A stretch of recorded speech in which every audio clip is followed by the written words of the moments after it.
संतश्रेष्ठ निवृत्तीनाथ महाराज यांची पालखी नुकतीच कुशावर्त तीर्थावर आलेली होती। पालखीच्या पादुकांचं इथे स्नान करण्यात आलेलं आहे, विधिवत पूजा करण्यात आली, अभिषेक घालण्यात आला आणि आपण बघतोय की पालखीमध्ये सहभागी असणारे सर्व वारकरी आता कुशावर्त तीर्थामध्ये डुबकी मारत आहे, तीर्थ प्राशन करत आहेत आणि एकूणच इथे उत्साहवर्धक भक्तिभावपूर्ण असं वातावरण आहे। जो तो हरिनामाचा जयघोष करत आहे, ज्ञानपा तुकारामाचा जय जयकार केला जात आहे, टाळ मृदुंगाचा निनाद आहे, शंखनाद आहे आणि अशा भक्तिभावपूर्ण वातावरणामध्ये भजन कीर्तन सुरू आहे आणि अशातच आपण बघतोय संपूर्ण भारावलेलं वातावरण आहे। पहिलं कुशावर्त तीर्थामधलं हे स्नान आता केलं जात आहे। माऊली कुठून आलेले आहेत, काय अनुभव आहे? नाशिक पिंपळगाव बावला सातपूर।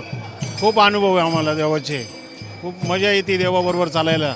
महिनाभर एक महिनाभर खूप मजा येते देवाबरोबर, देवाचं नामस्मरण घेत चालायचं, काही तकलीफ होत नाही शरीराला।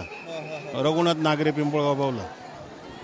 आपण बघतोय लहान लहान मुलं पण आहे, चिमुरडे पण आहे, ते सर्वजण या पाण्यामध्ये डुबकी मारता आहे। कुशावर्त तीर्थ आहे, या तीर्थाचं या कुंडाला स्नान आहे आणि त्यामुळे कुशावर्त तीर्थावर सर्व भाविक आपण बघतोय इथे डुबकी मारत आहे, देवाचं नामस्मरण करत आहे। हजारोच्या संख्येने चहूबाजूने आपल्याला सर्व वारकरी नजरेस पडत आहेत आणि इथून ही पालखी पुढच्या प्रवासासाठी मार्गस्थ होईल।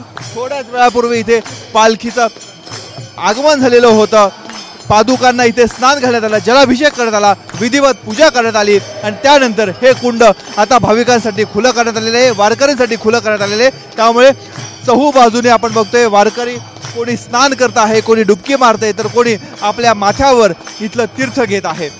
कॅमेरामॅन मयूर बारकेसह मुकुल कुलकर्णी, एबीपी माझा, त्र्यंबकेश्वर। एबीपी माझा, उघडा डोळे बघा नीट।